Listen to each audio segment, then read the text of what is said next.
everybody. Welcome to the Straight Outta BS podcast. Thank you guys for the continued support. Thank you to all the Patreon members. I appreciate you more than you know. It's not like mandatory to give donations, and you guys do it anyways, and that really means a lot. What I do from the heart. I just really appreciate you guys supporting.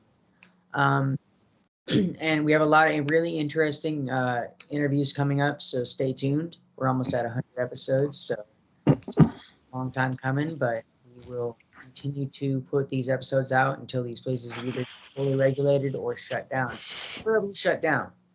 With that being said, I want to do a moment of silence for the person still suffering with addiction, intrusive thoughts, anything like that. So on the count of three, I'm going to do a moment of silence. 1, 2, 3.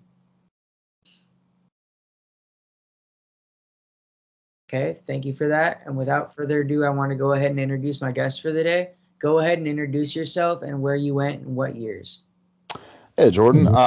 My name's Daniel Jones. When I was in the programs I was in, everybody called me Danny. I was at Carolina Springs Academy, which was a W.W.A.S.P program, in the summer to fall of 2002. I was then pulled from there and taken to NIBH in Idaho, which was where usually they sent the CEDU school kids when they were in trouble, between there and Ascent. I spent 2 years there, which was a long stay for most of the people that go there. Usually it's very short. I was then sent to the Deveruex Glen homeschool in Connecticut, and then came home for a few years and through a series of circumstances was sent back to Idaho to Intercept, which is a program that was started by a therapist and a doctor from NIBH, and I was there for 90 days. Okay, a lot to unpack there. So the first program you went to, can you walk us through what led up to you going there? Did you know you were going to be sent away? What were you doing that got you sent there? And can you walk us through that? Yeah, so I did not know until the morning I went. I was not gooned, as is often said, like escorted. I was not. What happened was I woke up one morning and realized I'd overslept. Thought, okay, it's late. I need to get ready for school. And it was like 9 o'clock. And so I got up. I'm like, oh, shoot, I need to get ready. Well, and I lived with my father at the time. My mother and I, most of my life, have not gotten along. So she had sent me there, but she still had full custody. So it was kind of a weird situation. My mother walked in and my father walked in. They were both there. And I'm like, what's going on? And my mother started crying and she said, this thing with your dad kind of isn't working out. So we're going to send you to a boarding school. Now, I had already been to a boarding school for about a year when I was 10 to 11. I don't include that in my list of survivor schools because it actually was a really cool place. It was an actual boarding school, like an actual boarding school, right? Like a school? Oh, it was awesome. I mean, it was for kids who had some trouble, sure, but it was an actual boarding school. And I had a great time there. Honestly, I'm still in touch with the people there to this day. And I'm actually getting ready to take my wife up there to visit it just because I still think highly of them. So that was the context in which I had boarding school, which I thought of boarding school. So needless to say, I wasn't happy about being sent away to Carolina Springs, which I didn't even know what that was until I got there, of course. Just as I wasn't happy about being sent away when I was 10, I was certainly not happy to be away from home, but I'm thinking, my mother always threatened me with boarding school. Yeah. And she threatened me with that. And so I'd go from living with my mom to my dad. I was kind of shuffled around a lot. So I kind of freaked out because I'm like, I'm being sent away again. I feel like I'm being thrown away like trash kind of thing. So my dad and I, we lived out in the country. We lived in a double wide and I ran into my dad's bedroom, shut the door and locked it and freaked out. I was 13 at the time. And my dad's over there beating on the door saying, boy, open this door or it's not going to go well for you kind of thing. And my dad's since passed away. Dad and I were very close. I mean, he was tough on me, but he did it out of love. And I knew that. I know the Carolina Springs, the boarding school people say, yeah, this is tough love. That was not tough love. My dad showed tough love at times, but he did it in a way that I knew that he cared. This was there's a way to show tough love where you actually like there's a good intention behind it. Oh, 100%. Yeah. And so the decision to send me to Carolina Springs really was my mother's. It wasn't my dad's. Even though I lived with him, like I said, she had full custody, so he didn't have much say. So finally, my mom's like, Danny, open the door, son. Come on. So finally, I'm like, okay, well, I'm not going to win, so I might as well, whatever. So I opened the door. I'm like, do I need to pack some stuff? What's going on? They said, oh, no, we've already got your things in the car. So I'm like, okay, so y'all have been planning this at least a week. Y'all have had to have been planning this. So my dad actually was the one who took me. Granted, he didn't like it. And of course, he couldn't tell me that at the time. He told me that years later. But he was the one that drove me there. Now, the whole time going up there, I'm angry and I'm saying, I'm going to blow that place up. I'm going to do this. Of course, I wasn't going to do anything. I was just talking. I was mad. Well, I get there and I'm taken to the front office building there. And a residential manager and one of the other staff come by and get me and take me to my family group, which was Triumph. Carolina Springs, you had Triumph, you had Renaissance, and you had Dynasty. Dynasty was mostly where upper level kids stayed. So I go there and they were having their daily group session, as they did, kind of their own twisted version of group therapy. And I get there and one of the other students says to me, you better go say bye to your dad. I'm like, no, I don't want to talk to him. I was mad at him. I'm like, why is this happening? Now, granted, I had problems. Don't get me wrong. I understand why my father particularly had cause for concern. I don't think I should have been sent to Carolina Springs. I don't think that was the answer, but I'm not saying I was innocent either. But do you feel that what you were doing was teenage behavior, like regular teenagers would probably do, or was it beyond that? To a point, it was. At that point, I had never tried really any drugs. I smoked cigarettes and stuff because I'm from Georgia. I've jokingly said, if you're from the South, you're probably born addicted to nicotine in some form or fashion, particularly back in those days. Yeah.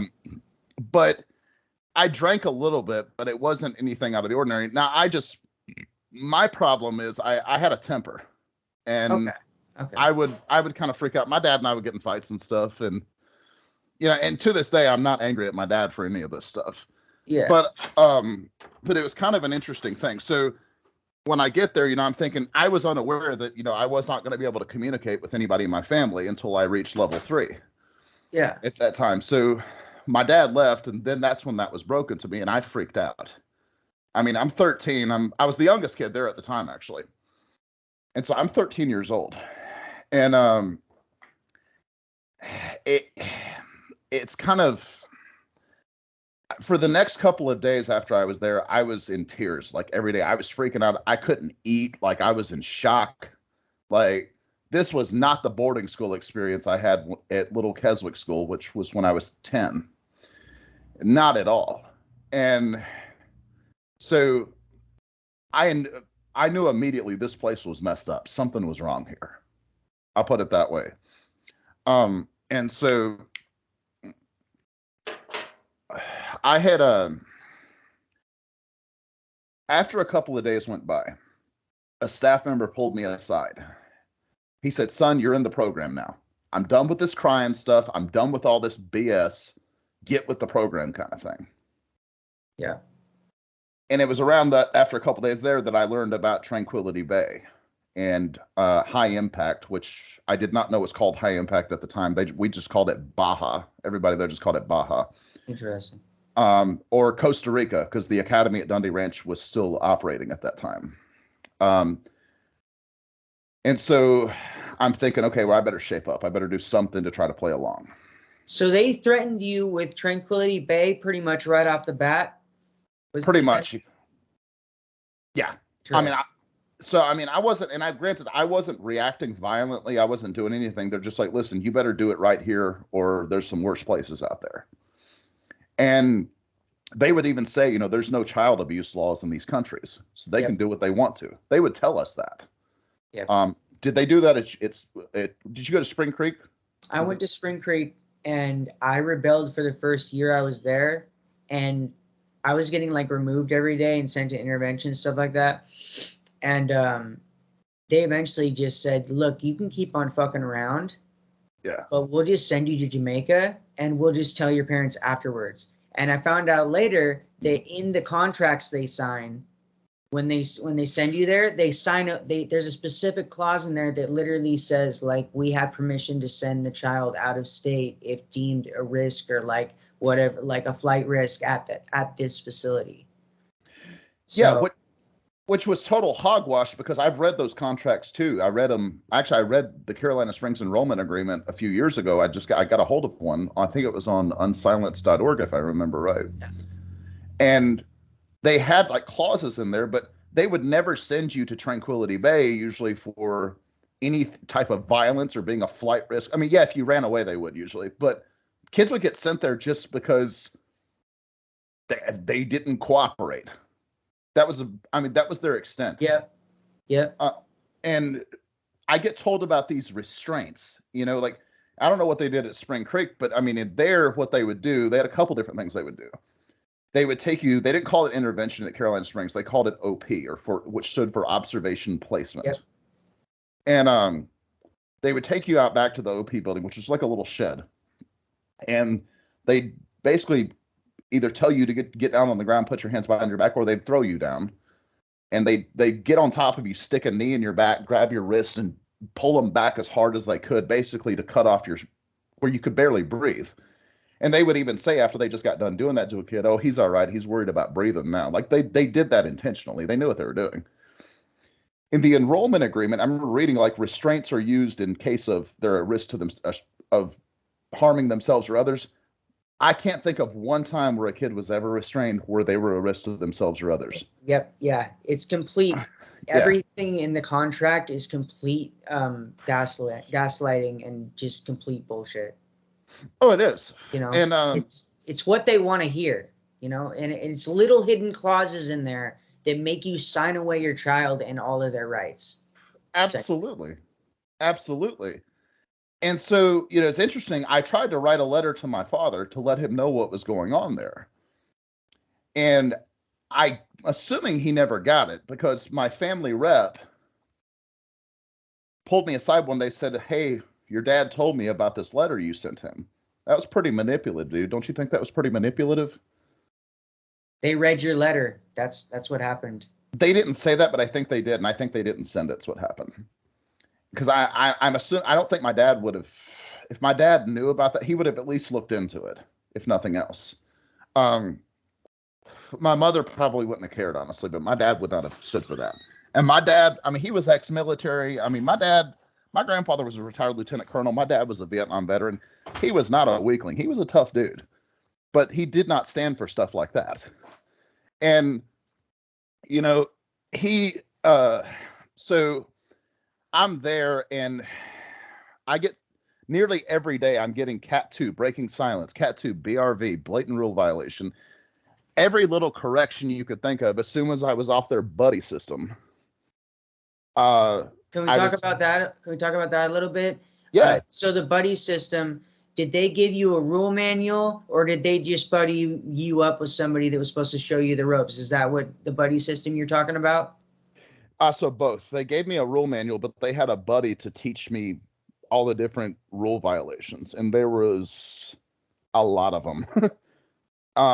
Most of them were for just things anybody would do on a day-to-day basis, like talking to somebody. Oh, breaking silence, and so I was on the buddy system for 3-4 days, I think. I can't remember now. And it was this other kid there who was almost 14. He was about my age. He was a level 3 challenge, which was like your step below level 4 there. And so they took me. So he kind of showed me through that. And I'm further like, what is this place? It seems kind of like a military school, but it's not a military school. It's bizarre. And so, I mean, as soon as I was off the buddy system, I was getting every correction you can think of. I think I made it to level 2 for a day once in the 4 or 5 months I was there. And all the time they would taunt me saying, leaving on a jet plane. That was what they do. They'd sing the leaving on a jet plane song to try to say, hey, they're going to send you to Costa Rica. You're going to Tranquility Bay. Ha, ha, ha. And one of the escorts, I was in OP one day. One of the escorts came by and told me, your name's on the list to go to Costa Rica. So you better shape up now or I'm taking you down there. I freaked out. I mean, I freaked the heck out. And I was 13, so they tell me, you're going to be here till you're 18. 5 years is a long time, son. Stuff like that. So my thoughts at the time are, if I'm going to Costa Rica, if this happens, say I'm there till I'm 18, how am I going to get back to the border? How am I going to get back to the States, Yeah. Yep. You'll have become pretty much a resident there, I would think. Yeah. What am I going to do? Be homeless or something in Costa Rica? Yeah. It's weird. I never thought about that aspect of it. I wonder what would happen to somebody that was in another place for so long, because after so long, you're deemed a citizen, I'm pretty sure, of that region, and then getting back into the United States might be a little bit difficult. Yeah. I mean, it was the whole thing was horrific. It was a nightmare. And I remember the seminars, discovery, focus, never even got to accountability. Wasn't there long enough, thankfully. Looking back, I've read about things like EST, like the Earhart seminar training, and some of these like LifeSpring and some of these cults back in back in the 70s and 80s, that these like corporations would send their people to try to better them or whatnot. And I didn't know about any of that at the time, but as I look back, I'm like, because I remember it was really brainwashy. It was very cultic. And I didn't have a word for it then. But looking back, I'm like, this was like a cult, man. I mean, it was a cult. It's what it was. It is. And the way they got the parents together, and it's like, it's weird. You couldn't talk to your parents on the phone till you were level 3. But I got to thinking about it. I'm like, this totally makes sense, because they're brainwashing you and they're brainwashing the parents at the same time. So by the time you do talk to them, you're both so brainwashed. It doesn't work. It doesn't work if you both are free, open mind, open thinkers when you're both talking, right? It only works if your minds are both manipulated. 100%. And that's why looking back, I can see why they didn't let us talk to our parents. Because because if you were and you openly communicated with them, no parent would have gone for that. No. Or most wouldn't, at least. So yeah, I remember. So, man, Carolina Springs, I felt like I was there for an eternity. I honestly was only there for about 4.5, 5 months. And I remember the day I was pulled. It was interesting. I was in focus. I was on the last day of focus. Interesting. And the director came up to the place where we had the seminar room and said, Danny, your mom's up front. She wants to take you home. And I'm like, at first I almost didn't believe her. And because I'd gotten a commitment letter, my mother would always send me letters saying, well, you're staying there till you're done. And she pulled me. And I go home for a week and I come back and then I get sent to Idaho. And I knew I was going there this time. She told me that. So I already knew about it. That wasn't a shock. But see, my mom was, I don't know if there's a word for it so much. She was acting, it was something like Munchausen by proxy. Okay. Because my mother would always, from the time I can remember, as we say in the house South, from the time I was knee high to a jackrabbit, my mother was taking me to psychiatrists and psychologists, all this other stuff. Something's wrong. And I remember we would go to one for a while, we'd go to another one for a while, and everything. And it's like, and I eventually realized, looking back, because I remember overhearing some of her conversations and whatnot, she would, if she didn't like what one of them said, she'd take me to another one. I was diagnosed with every kind of mental disease or whatever you can think of. I mean, first it was ADD, then it was OCD, then it was Tourette's syndrome, then it was Asperger's syndrome, which the Asperger's thing I find funny, and my wife did too, because when my wife met me, she's like, you're one of the most social people I know. I've met people who had Asperger's. You do not, there's nothing about you that is like that. so it was kind of weird, and Tourette's syndrome, she took me to Idaho and told this therapist there that I was assigned to see, a woman named Linda Daggy, who was also a therapist at Boulder Creek Academy and Rocky Mountain Academy, which were both CEDU schools. She told her I was hearing voices. And I said, no, I'm not. And they said, yeah, you were hearing voices on the plane up here. I said, no, I wasn't. I'm in my own head. I know what I hear and what I don't hear. I wasn't hearing voices. And she said, she said, well, you were talking to yourself though. You had to have been hearing voices. I'm like, I'm probably was thinking out loud or something. Most people do that from time to time. So I get there. I'm at NIBH. And from a comparison to Carolina Springs Academy, it was like going from hell to heaven in a way. But it had its own abuses in its own way. Now that was a hospital, correct? It was. Mm-hmm. And it was locked. It was locked down. And most kids who went to NIBH usually either came from the CEDU schools, they came from one of the Native American tribes, because the hospital had a contract with like different tribes and whatnot in that area. I think they had the Coeur d'Alene tribe and a few others. And that actually some stretched up into like towards Spokane even. There was some of the native tribes up in like the Spokane area even. So most either came from CEDU or from Spokane. And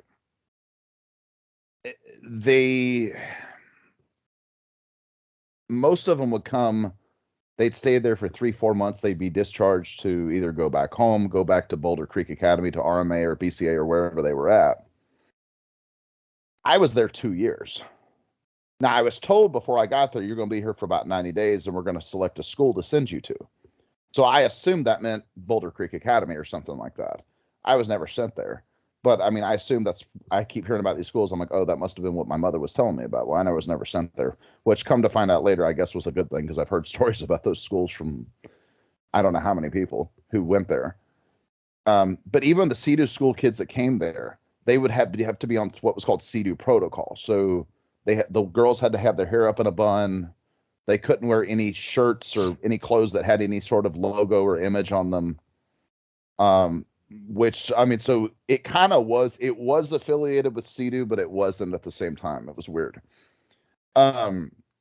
So I'm there going on a while. And like, granted, there's kids that are there for 6 months. Some of them had like, I don't know what to call it, like manic depressive type episodes where they would lose it and throw stuff and everything. They'd be restrained. Like, of course, when they, to their credit, when they restrained somebody there, they didn't abuse them. They would usually strap them to like a bed, like a hospital bed. And then they would offer them a something to calm them down. If they didn't take it, they'd give it to them with a shot. But it was, that never happened to me. I never had that. The kids who were there for 6 months, and I'm certainly not trying to compare myself to anybody else, but I'm just for kind of to understand how it was. Kids who were there, who had gone through that whole thing multiple times, would be in and out of there in 6 to 9 months at most. I'm there a while. My mom, I wouldn't say she was the wealthiest person on earth, but she had money. This therapist knew she had money, I'm sure. So I'm sure she found every which reason she could to keep me there. So she kept getting a fat paycheck, which I'm sure she got. And so I'm there. I'm getting told I have severe OCD and Asperger's. That's what I've told my problem is. So the whole time I'm there, I wouldn't have known it then, but as I look back, it's interesting because in a controlled environment, you can condition somebody to act the way you want them to act, or do what you want them to do, essentially, to a certain extent. If you want somebody to think they have OCD or they have Asperger's or something like that, even if they don't, which they might, but even if they don't, you can condition them to act like they do. Mm-hmm. I remember looking back, it was gaslighting on steroids, because you had a level system at NIBH too. WASP programs, most of them were level 1 through 6. NIBH had 4. To get to level 3, I was level 2 at the time. To get to level 3, one of the requirements was you had to read a book on one of your issues. Well, so okay, Where do I get this book? Well, you get it from your therapist. Okay. So I asked my therapist, can I have I need a book to complete my levels and stuff. She said, okay, I'll get it for you. Well, 2 months or so goes by, and I'm asking her, where's my book? She's like, you're obsessing about your book. Your OCD is giving you overtime about your book. As soon as you stop obsessing about your book, I'll give you your book. Looking back, that's classic gaslighting. I wasn't obsessing about anything. I knew if I wanted to go home, I had to play their little game. And so I'm like, I want to go home, so let me do this so I can go home, kind of, or go wherever the heck I'm supposed to go next. So that's classic gaslighting. I mean, I remember she would constantly. We were going through I said the chow line, but the cafeteria line one day, and she was like showing me how to set up a tray because I couldn't set up my own cafeteria tray. Apparently, I was that stupid. And she's like, she told my mom, oh, I taught him how to set up his food tray and stuff. I'm like, you didn't teach me nothing. You're deluding yourself. Like they would do stuff like that all the time.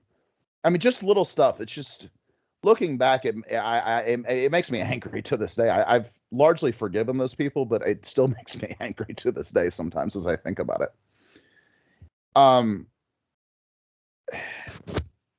You had your group therapy sessions there. They weren't like RAPs like they had at CEDU, if you've heard about the RAPs. Mm-hmm. But they were kind of milder versions of that, I guess.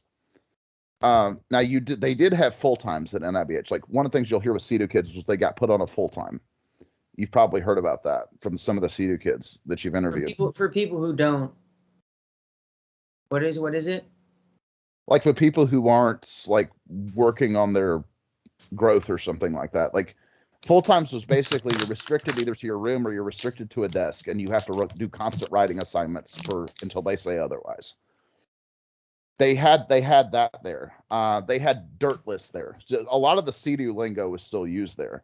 Like they'd say, I want dirt lists from everybody. Basically, you have to write out all the stuff you did wrong and stuff on anybody else you knew that they did wrong, that they didn't like. Kind of like your confession list. That was another CEDU thing that they would do there. So it was kind of CEDU-esque. It's hard to really know where to begin and end to talk about these places, buddy, because there's just so much you could say.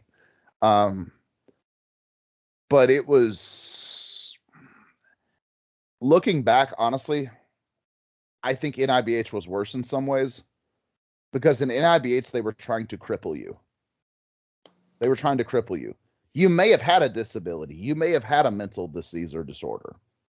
Looking back now, I can see that I didn't, but somebody might have.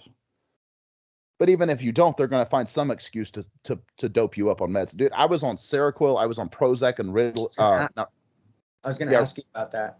Yeah, I was on Risperdal. I was on every drug you can think of. I would sit there like nodding off to sleep, and I'd get in trouble for nodding off to sleep in the middle of the day. I'm like, well, dummy, you were the one that put me on this crap that makes me drowsy. So what do you expect? And my doctor would just keep up on the dose. I'd tell him, Doc, I need to get off this stuff. I can't even function on it. Well, he would tell me, let's try a higher dose, because sometimes a higher dose has the opposite effect. Which I'm like, makes no sense whatsoever. This dude was a complete quack. I mean, I don't care if he had a medical degree. He was a quack. He was a crook, or maybe both.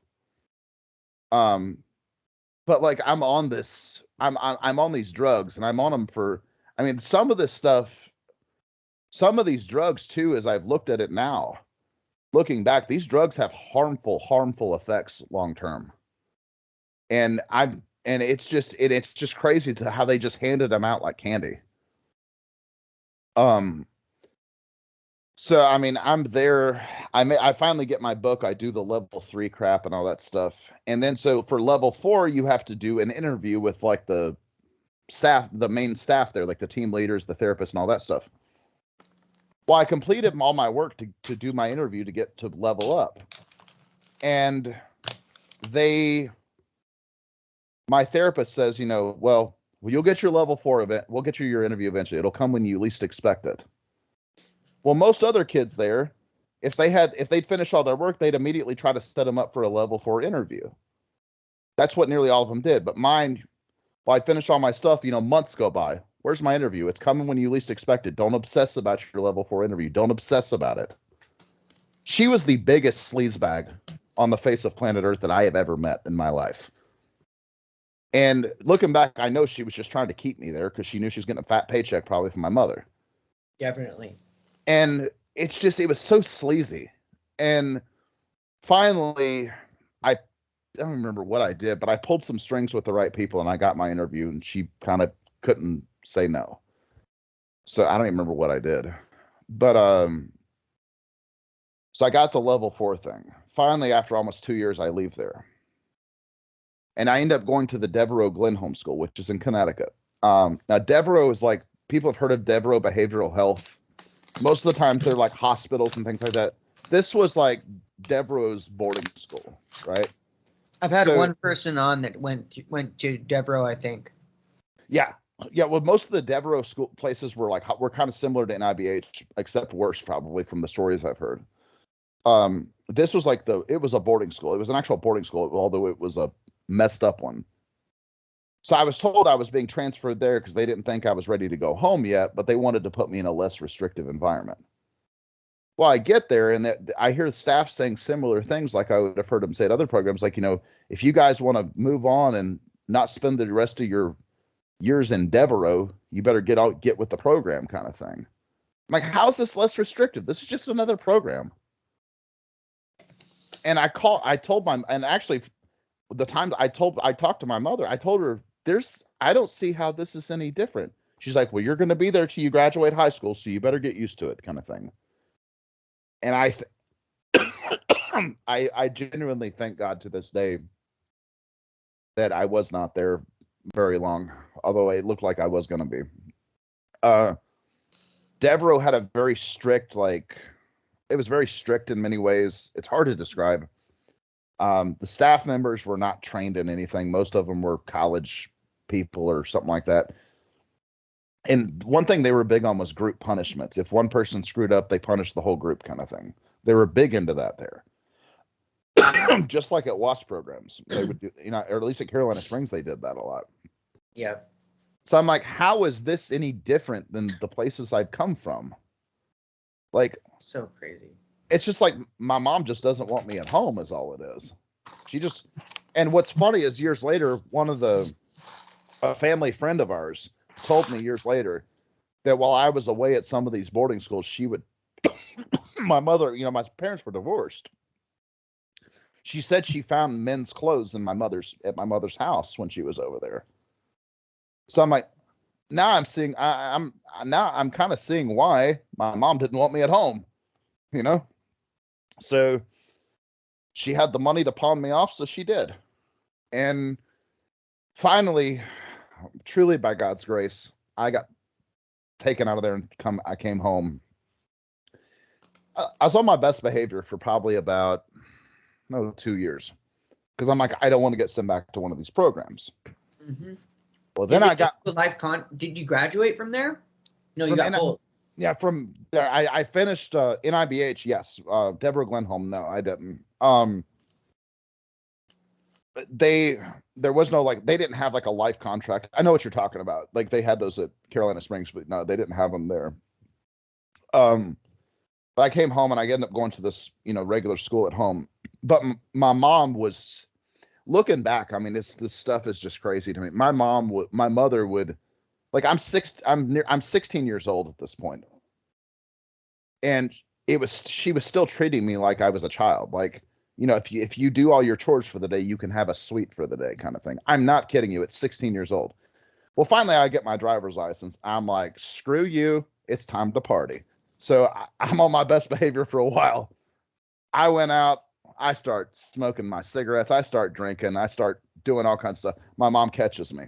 Well, she turns around and sends me back to Idaho for 3 months to Intercept, which was another program that was created by some of the therapists and doctors at NIBH, who also in turn worked at CEDU, or at the CEDU schools. So I get sent there for 90 days, and it was just another mini CEDU is all it was. And so I get there and finally I come home and I'm like, okay, well, I'm still going to have my fun. I really don't care. I'm done with all this BS, because I began to realize I'd just been lied to for years. Exactly. I mean, I'm not trying to speak bad of anybody who genuinely maybe does have like some mental illness or disabilities. It's nothing. I certainly don't mean that to say anything derogatory to them, but I realize I didn't. I just been BS'd for years. So finally, my mom catches me smoking again. I get home one day. She kicks in from school. She kicks me out of the house. Says she's going to make me a ward of the state because I'm almost 18 and can't take care of myself. Oh, dude, she tried to have you committed in 5150. Pretty much, yeah. Yep, you would have been stuck in Florida in like a shuffle probably between different hospitals and the government's care. Yeah, she tried to do that, and wow. But you know what's weird is looking back, she would tell me, you know, for your first couple of years after high school, you're gonna stay home and go to college from home your first couple of years, and then after that, we can talk about you moving out. And I realized eventually, I'm not saying I did everything right, but had I not rebelled and just gone crazy like I did, where I basically did get booted out, she'd have had me under her thumb for a long time. Because she was sick in the head, man. She was, and my wife can't stand my mom. And I normally don't try to slam my family, but my mom is a big part of this. My dad, when she kicked me out and said she was going to commit me to the state, my dad came in and said, "Oh, HE double hockey sticks, no, you're not." And he's like, I was almost 18, so he's like, "Hey, son, you can come live with me." And so I did. Well, I put my dad through a lot of crap, and really none of this was his fault. And I genuinely regret that. When I lived with Dad, I mean, everybody around Dad was drink, smoke, party. So I mean, I drink, I smoke weed, I do all the stuff that, you know, I just let loose entirely. And I get arrested at 18 for possession of marijuana. Thankfully, it was a misdemeanor and it was off my record. But like, is it illegal there in Georgia? It was. This was 2007. So yeah, okay. It would have been at the time. I think it still is, but it would have been at the time. I mean, I'm doing like, I'd heard about this thing called robo tripping, so I'm getting Robitussin and I'm taking that, trying to have a little fun. I mean, just crazy stuff. And some of the stuff, I mean, I regret this now, but I mean, I remember driving drunk and driving high all the time, and I regret that now. The turning point, honestly, Jordan, I would be in prison or dead today after the stuff I did. Not because of what the program said, but just realistically, I was heading down there. What happened was I became a Christian when I was 19, and God completely turned my life around. And I mean, literally, my life changed overnight. It's really what happened, and it's still, I'm by no means perfect. I'm far from it, buddy. But I got to tell you, I'm nowhere near what I was. But it was buddy, I had a hellish upbringing. I mean, it really was, with the programs and all this stuff. I normally don't get this passionate talking, but when it comes to this stuff, man, it's just, it haunts me to this day. I do have some post-traumatic stress from it. There are times my wife will say something to me a certain way. She's not at all trying to mean any harm by it at all, but it'll flash me back to something somebody said in a program, the way they said it. And like all these feelings will just build up inside, and I'll start panicking, get into fight or flight, and I'm ready to, and I'll snap at her, and I'll have to go back and apologize, because it's just, man, it still haunts me to this day.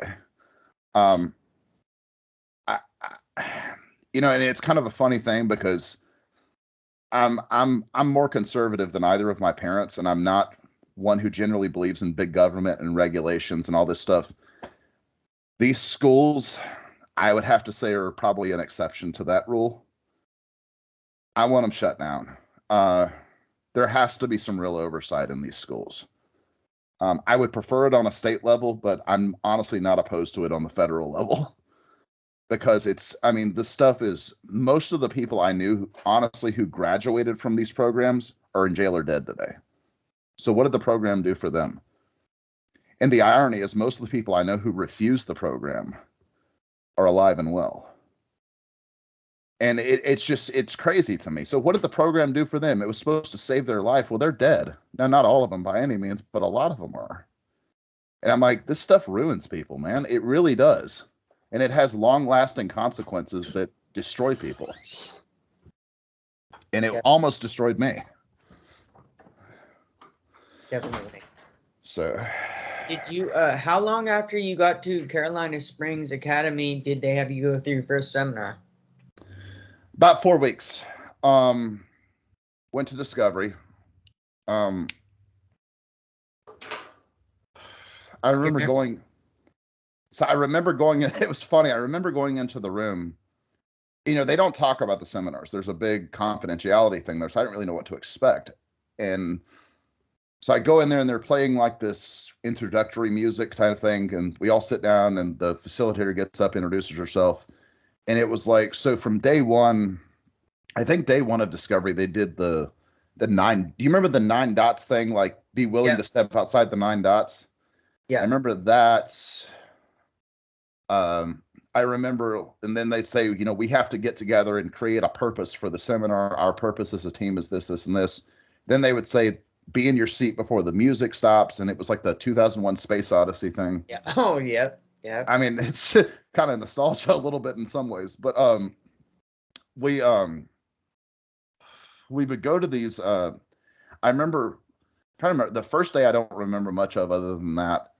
But then, like the second day, you were going through. You were talking about self-limiting behaviors, like your image and stuff like that. And you would get up and have to tell your story, and the facilitators and the upper level staff and the staff that were there would just tear you down, kind of thing. Or not get up, and then they'd call you out and be like, "Why didn't you get up? Why didn't you share?" Exactly. Or it was like you were screwed. Either way, it was a catch-22. When people chose out of the seminars, usually it was just at random. It's just because they miffed the facilitator. Not that they did anything seriously wrong. They just miffed the facilitator. Okay, I'm done with you. Bye-bye. Go to OP or go to worksheets, or you have a Cat 3 refusal. It was stuff like that. I remember the red-black game. If you remember, I don't know if they did that at Discovery when you were there. Yep. What was it? Stop, look, choose, vote, do. Stop, look, choose, vote, do it, step left. Step left. Yeah, I remember that. See, the first facilitator I had, she was actually okay. Her name was Joyce Christie. We called her Miss Joyce. I think I actually might know who Joyce is. She honestly was, she was a facilitator. I don't like the stuff they were doing, but she honestly was decent, as much as a facilitator could have been. Yeah, definitely.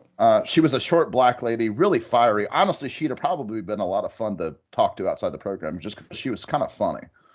Yeah. But but like still, it was the thing where a girl would get up, say she got raped. You know, well, what did you do to set yourself up for the rape? You know, or why are you blaming her for being raped? What? What do you mean? Well, there are no accidents. Based on results, you have exactly what you intended. I'm like, what? What? So she chose to get raped? Are you serious? Yeah, that doesn't apply to everything in life. No. It doesn't. No. And I thought about this, and some of these things that they would say weren't wrong in and of themselves. I mean, some of them work in some ways. Yeah. As far as being accountable for your actions, yeah. I mean, don't be a victim. Yeah. All right. I mean, I've started a couple of businesses. Trust me, I couldn't be a victim. I had to get out and go do it. I couldn't blame somebody else if I failed or I didn't have a paycheck that month. You know? Yeah. I mean, I get it. All right. So there is that, but you're really taking that way far. That's really far-fetched to take that and say somebody was a victim if because they chose to get raped or something. We'll quit playing the victim. That's completely wrong.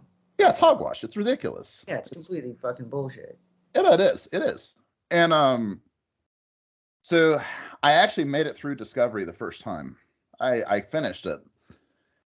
Well, there was this so-called therapist on campus at Carolina Springs who was not, but you would go to her office to see her for a session. Basically, she was just a condensed version of a seminar. She would just kind of reinforce everything that they taught there. She told me, I think you faked your way through your first Discovery. You just faked it till you made it. You weren't being real. So I really think you should do it again. So I kind of bought that, and I told my family rep, I think I'd like to go through Discovery again. I think I just faked it my first time. I went through again, and I chose out. So it was kind of funny. Went to a break point, which is where you went if you the seminar you went to if you chose out of a seminar.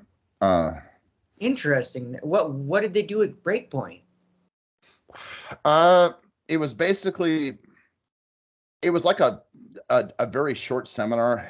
From what I remember of it, it was, they would have a couple of their processes, as they call it. They had the one like called the palms process, where you just constantly over and over again, and palms up, palms down, palms together, palms apart. I don't know if they ever did anything like where you're doing it with your palms. You're doing this over and over and over again. I never understood the purpose for that. They did that. They would talk about really why are you not being accountable for your actions. They kind of grill that into you more. And then we ended with, I think, dancing around like they would do in just the end of Discovery kind of thing. Okay. That I don't know when did you go to Spring Creek? What years were you there? So I got there January 23rd, 2007, and I was there 22 months. Okay, so this was in 2002. So yeah, they may have not done that by the time you got there. Yeah. So yeah, that might have been a little different. Sounds like just mind control. It was. Especially repetitive stuff with repetitive stuff. It has to do with mind control. Like that is part of mind control. Is it is repetitive things over and over again. I don't know what exactly about it like is brainwashing, but it can, if you do stuff enough, it can start to brainwash or warp your perception. So oh, sorry, I didn't mean to interrupt you. Oh, no, I was done. No, I was just gonna say, like, I mean, it's interesting because since all this in the years that have gone by, I've done my research on a good bit of research on cults and kind of how they operate. And one way that it's interesting you say the repetitive stuff, because nearly every cult, one of the things they do is whatever their core teachings are or whatever their teachings are, they just, like, if it's like a cult that's based on Christianity, they'll take the Bible, they'll just quote certain verses, usually out of context, and they'll just talk about those verses over and over and over again. And you're going to their, whether it's a class, whether these cults have classes or sermons or, a preacher or something, they only talk about certain things and they do it over and over and over again. And if you say something to them like, why are you doing this over and over again? Well, because you've got to be able to get it. You're just not getting it yet. So I'm going to keep talking about it till you do. It's brainwashing. It's a classic form of thought reform. It's one tactic that most cults will use in some form or fashion. And I noticed, and I looked back as I saw that, I'm like, well, I can remember the programs, and I remember they would do things like that, especially Carolina Springs. The seminars were very much that way. And I remember Focus, it was interesting. When I went to Focus, David Gilcrease himself was the facilitator for that. Okay, interesting. Tell me what you remember about that. A miserable person. This man was a miserable man. What makes you say that? He just, I mean, he was very manipulative, kind of as all of them were, but he was never, it just seemed like nothing ever made him happy. He was always just in a bad mood.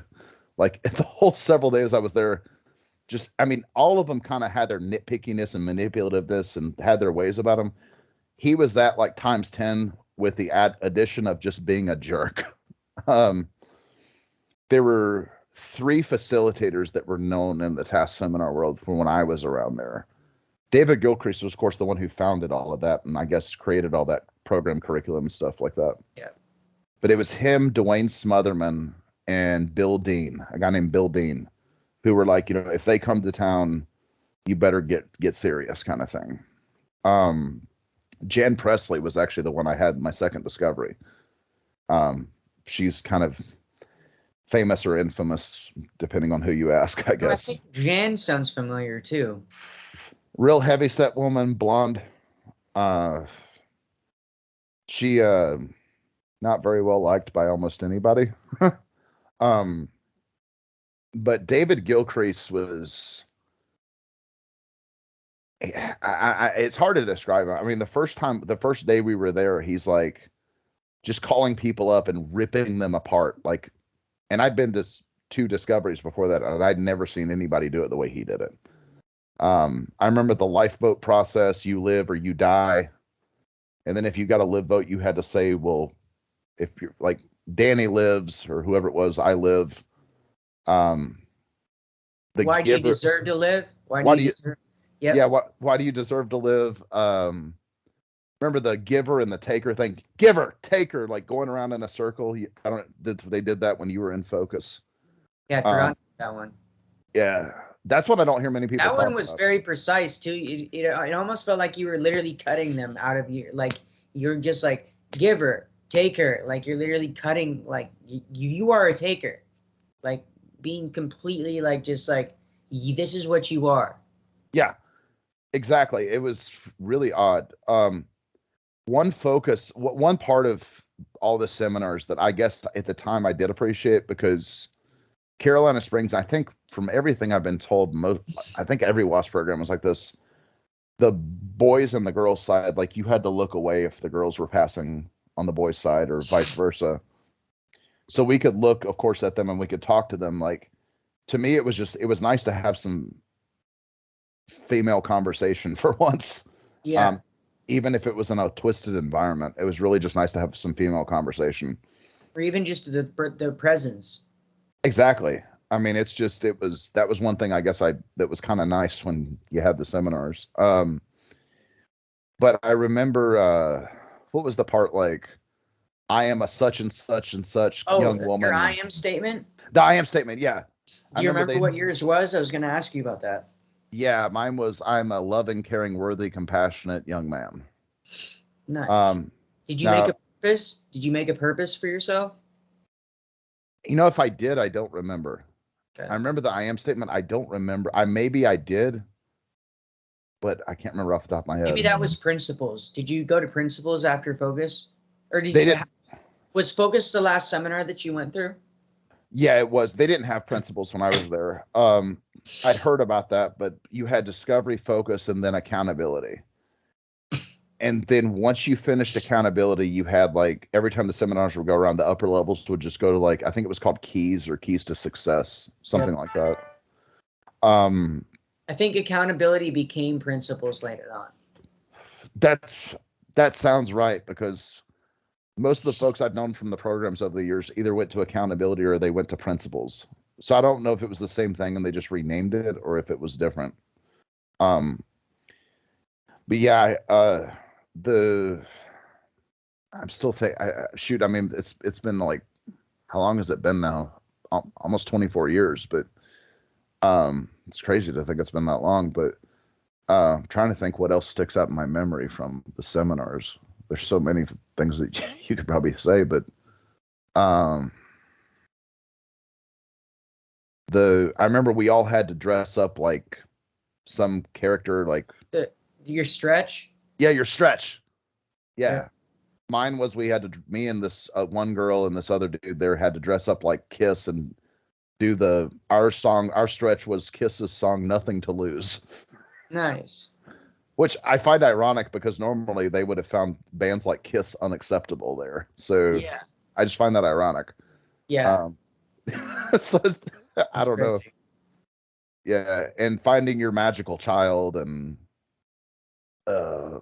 I remember the end of Discovery, after you did the thing with beating the towel on the release process. Yeah, the release process. I can't remember the names of them, but we would all have to let's go back to your innocence and your magical child, and we'd all started crawling around like children and like acting like children. Yeah.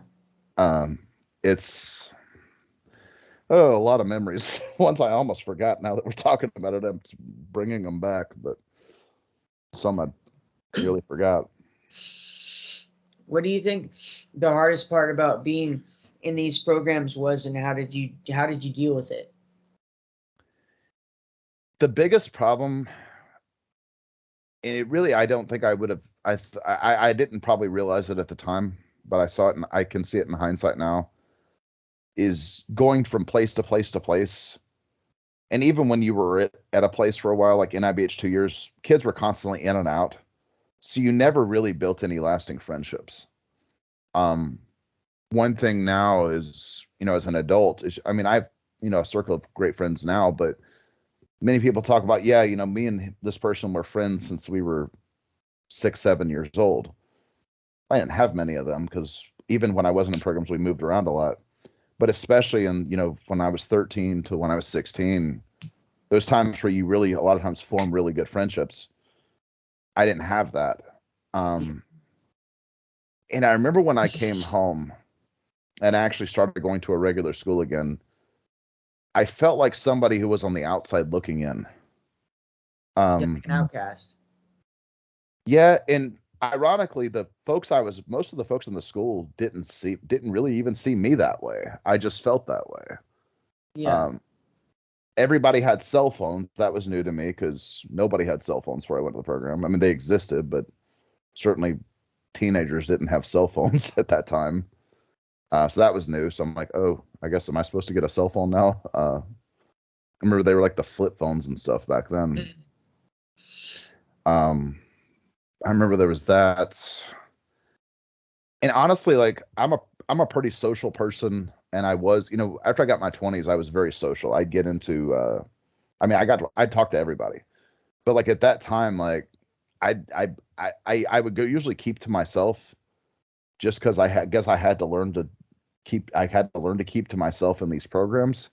I kind of just still did that.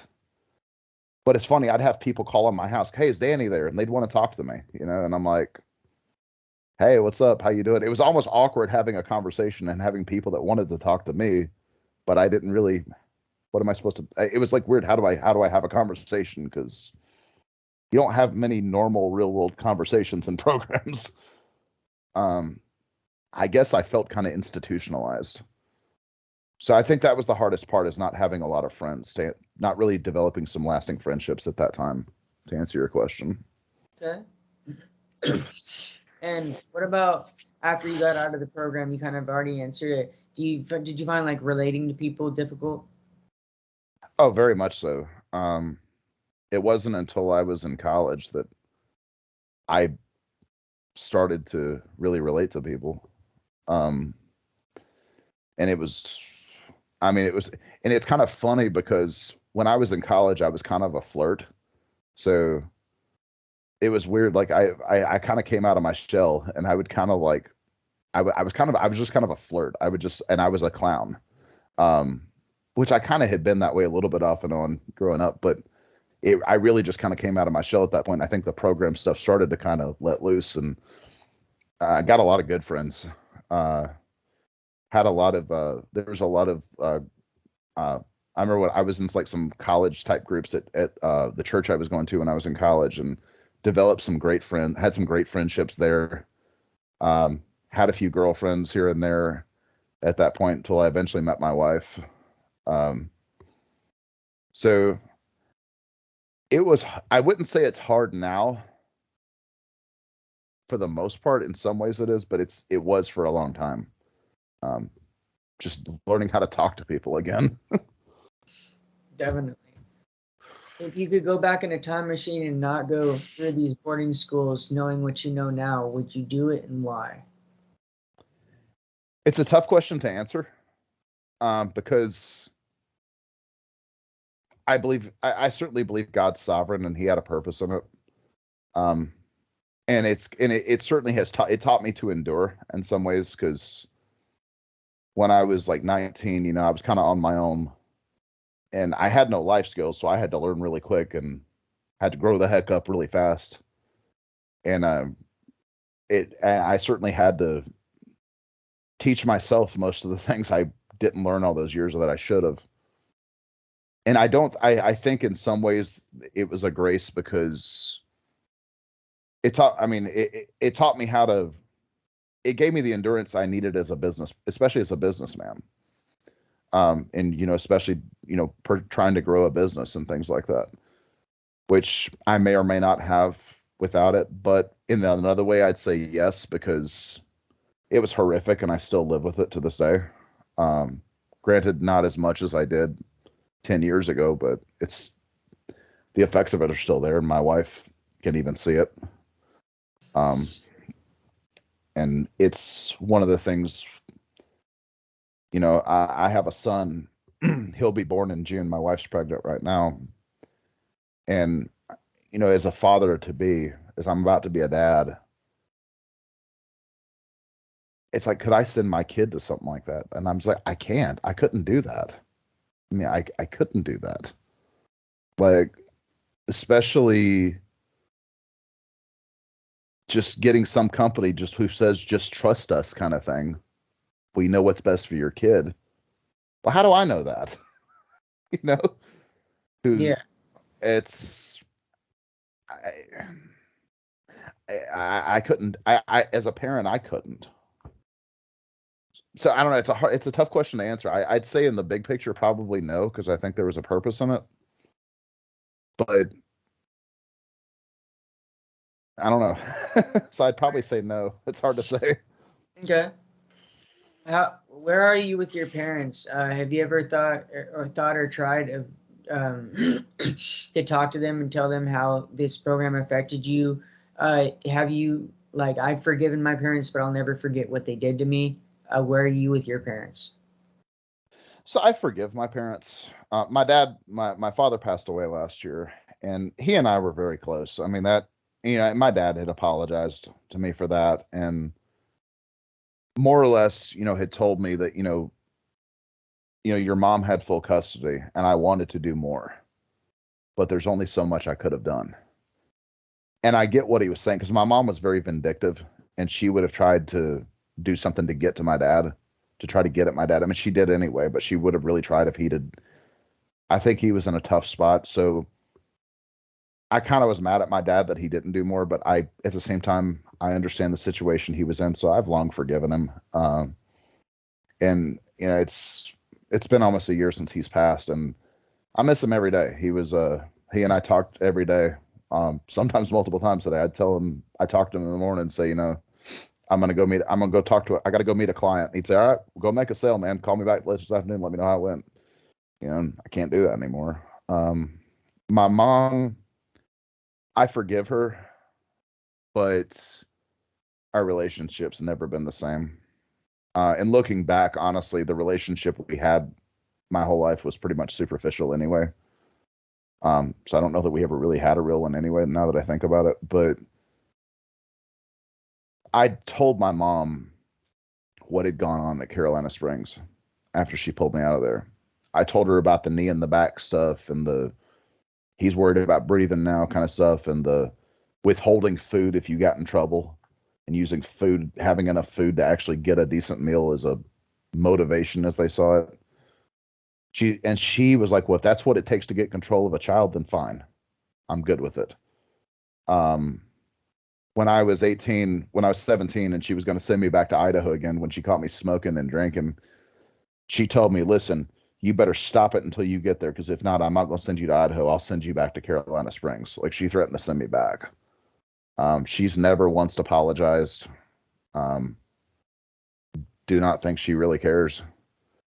We still talk, but our communication is usually pretty superficial. With my son being born here soon, my wife kind of saw how my mom was early on, and both of us are like, we don't want our son spending a lot of time around her, because our concern is that she's going to do something, not necessarily physically to him, but do something towards him to get to me.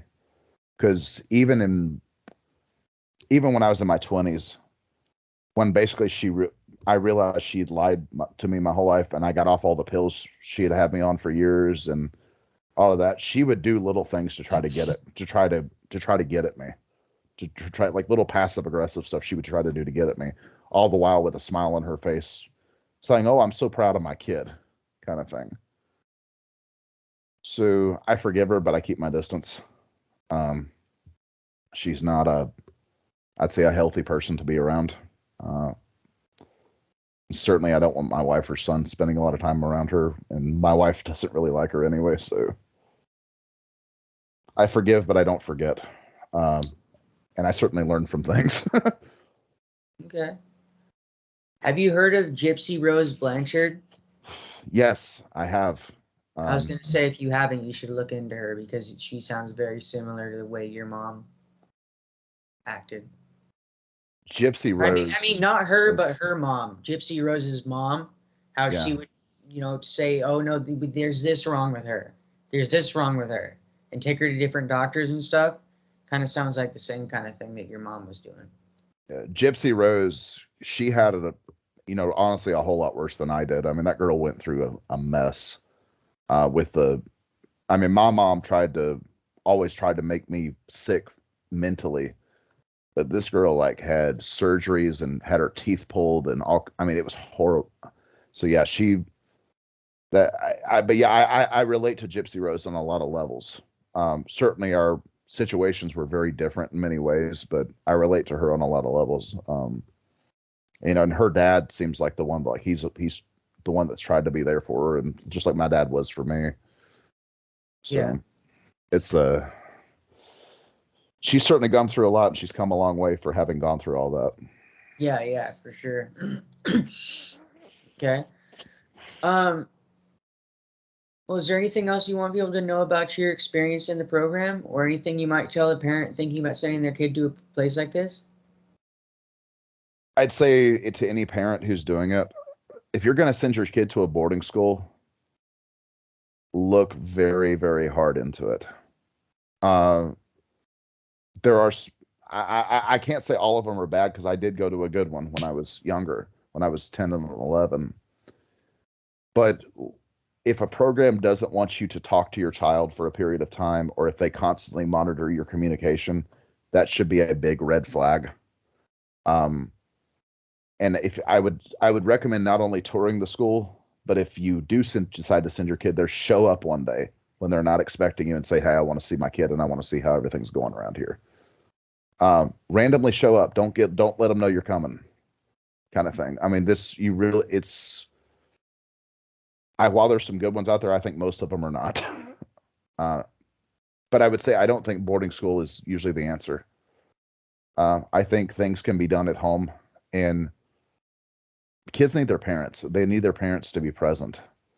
They need the love and the discipline of their parents. I mean, they need their parents to be present and to teach them and to be there with. And if you need some outside help, then get some outside help. But I don't think boarding school is. There's very few exceptions where I think it's a good idea. And there's very few schools I think are probably any good. As far as anything else about my program experience, shoot, #BreakingCodeSilence. What can I say? Let's shut these places down. They're dangerous. For sure, definitely. Well, if you ever want to do part 2, let me know if anything comes up, because there's a lot of people that after we do the first interview, a lot of things come up. So, or they remember stuff that they wanted to talk about. So if you want to do a part 2, let me know and we'll make it happen, man. All right, buddy. Well, I appreciate it. Yeah, no problem. And if you've watched this far in the video, please make sure you like the video, share it. If you're not subscribed to the channel, please subscribe and hit the bell for notifications. And I appreciate all of you, and we will see you on the next one. Bye, guys.